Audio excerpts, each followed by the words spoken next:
8 जुलाई 2022 को दिल्ली के chief secretary, Delhi के लेफ्टिनेंट गवर्नर विनय कुमार सक्सेना और दिल्ली के चीफ मिनिस्टर अरविंद केजरीवाल को एक रिपोर्ट सौंपते हैं। इस रिपोर्ट के मिलने के तुरंत बाद लेफ्टिनेंट गवर्नर एक सीबीआई इंक्वायरी की मांग करते हैं। ये रिपोर्ट थी 2021 में इम्प्लीमेंट हुई दिल्ली सरकार द्वारा नई एक्साइज पॉलिसी में हुए करप्शन के ऊपर। ये करप्शन कई लेयर्स में हुआ है, इसलिए इसको जितना छीलेंगे उतनी परतें इसकी बाहर आएंगी।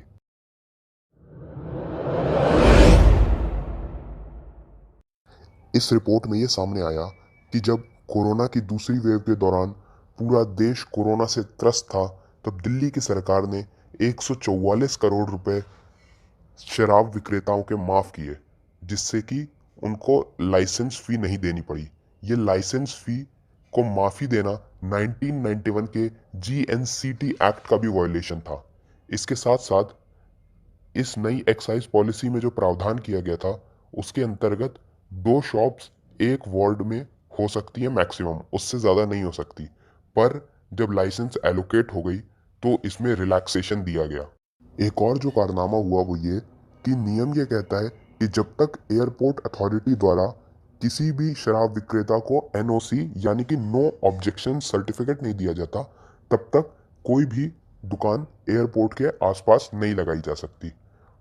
ऐसा एक टिपिकल केस दिल्ली में हुआ जहां पे एयरपोर्ट अथॉरिटी ने एक शराब विक्रेता को एनओसी नहीं दी। अगर एनओसी नहीं दिया जाता एयरपोर्ट अथॉरिटी द्वारा या इसी तरीके की कोई भी कमी रहती है, तो ये रूल कहता है कि जितनी भी मनी है वो दिल्ली सरकार सारी की सारी या फिर जिस जिस भी स्टेट में ये हो रहा है वो उसको जब्त कर सकती है। पर दिल्ली सरकार ने 50 करोड़ रुपए इस कंपनी के माफ कर दिए। ये 50 करोड़ रुपए जो दिल्ली सरकार ने माफ किए, ये अरविंद केजरीवाल की जेब से नहीं गया, ना आम आदमी पार्टी की जेब से, बल्कि दिल्ली वालों के टैक्स का पैसा बर्बाद किया गया। किस तरीके का फेवर दिया गया इन कंपनीज को, इसके साथ साथ जो पहले बताया 144 करोड़ रुपए ये जो फेवर दिया गया, इसके बदले में दिल्ली सरकार कोई मुफ्त में तो ये फेवर दे नहीं रही थी।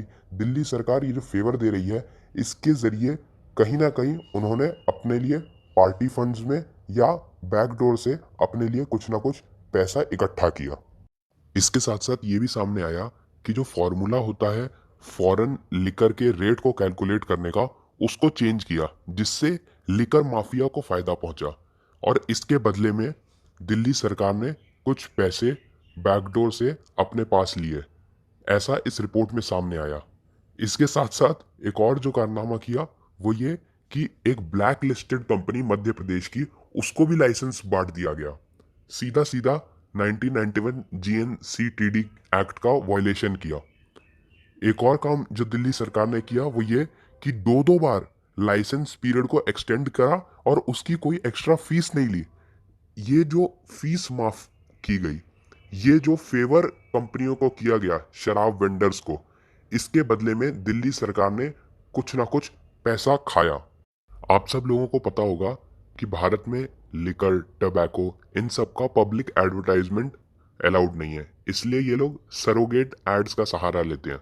पर दिल्ली सरकार ने इन लिकर वेंडर्स को सोशल मीडिया पर अपना एडवर्टाइजमेंट अलाउ किया।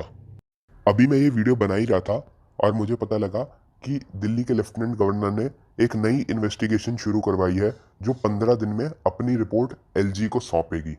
अब बात करते हैं दिल्ली सरकार के रिस्पॉन्स के बारे में। ये रिपोर्ट सामने आते ही दिल्ली सरकार एकदम सदमे में आ गई और 8 जुलाई को जैसे ही ये रिपोर्ट सामने आई, इसके बाद 14 जुलाई को इमरजेंसी कैबिनेट मीटिंग बुलाई अरविंद केजरीवाल ने।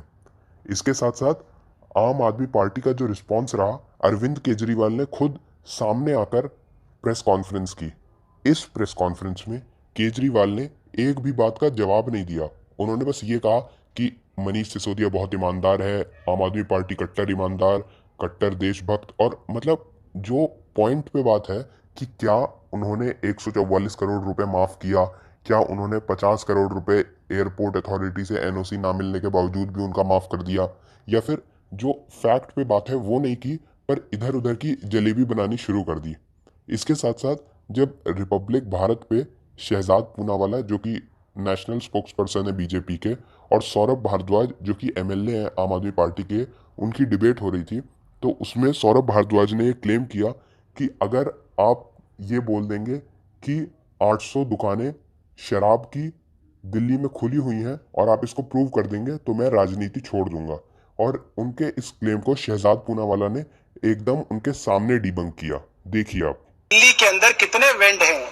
मैं बोल रहा हूँ 464 वेंड हैं, ये बोल रहे हैं 700 वेंड है, 850 वेंड है। मैं 700 भी मान लेता हूँ उनकी बात। मैं 3 बार का विधायक, सिटिंग विधायक और दिल्ली जल बोर्ड का वाइस चेयरमैन हूँ, पार्टी का नेशनल स्पोक्स पर्सन हूँ। मैं राजनीति छोड़ूंगा। 2 नई दुकानें खुल रही है। 1 मिनट पहले पूरी दिल्ली में ये वेरीफाइड ऑडियो है। आप मुझे बताइए, आप नहीं आप बताइए, क्योंकि पहले 750 पॉलिसी हर मोहल्ले में 2 दुकानें बोल, पहले 750 दुकानें थी पूरी दिल्ली में, अब 746 हैं। ये ट्वीट केजरीवाल जी का, अरविंद केजरीवाल की पार्टी ने 9:09:25 2021 को केजरीवाल का ही स्टेटमेंट दूसरे। दोस्तों, जो सौरभ भारद्वाज हैं ये ऐसे ही ऊट पटांग क्लेम्स करने के लिए जाने जाते हैं। एक बार इन्होंने अपने घर से या कहीं से ईवीएम लाके उसको दिखाया था कि ईवीएम हैक हो सकती है। ये कोई भी मशीन उठा लाए थे और उसको लेजिस्लेटिव असेंबली में दिखा रहे थे। पर जब इलेक्शन कमीशन ऑफ इंडिया ने हैकाथन में सारी पार्टियों को इनवाइट किया कि आप ईवीएम को हैक करके दिखाइए, तो उसमें ये नहीं गए। तो सौरभ भारद्वाज की एक हिस्ट्री रही है ऐसे ऊट पटांग क्लेम्स करने की। अब कहीं ना कहीं ऐसा लग रहा है कि जो सेंट्रल लीडरशिप है बीजेपी की, उसका जो एक नज़रिया था कि आम आदमी पार्टी को इग्नोर करते चलो और वो जो काम करते हैं उनकी भी बातों को इग्नोर करो, वो उससे हट रहे हैं। और जो जो घोटाले आम आदमी पार्टी ने किए उसको वो उजागर कर रहे हैं। जैसे कि अभी सत्येंद्र जैन को उन्होंने ईडी के केस में वो पकड़े गए जो उन्होंने घोटाला किया था।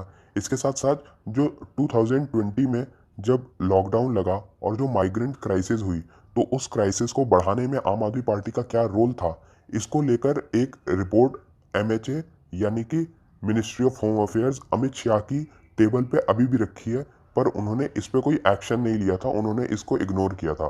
पर अब ऐसा लगता है कि कहीं ना कहीं वो ऐसी बातों को इग्नोर नहीं करना चाहते और डायरेक्टली कन्फ्रंट करना चाहते हैं कि क्या क्या कारनामे दिल्ली की सरकार कर रही है।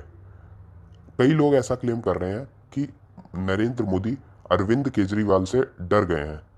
अगर हम किसी भी पॉलिटिकल सिनेरियो में देखें तो बार बार ये सामने आया है कि जहां जहां मोदी और केजरीवाल का डायरेक्ट क्लैश होता है वहां पे वोटर्स मोदी को प्रेफर करते हैं।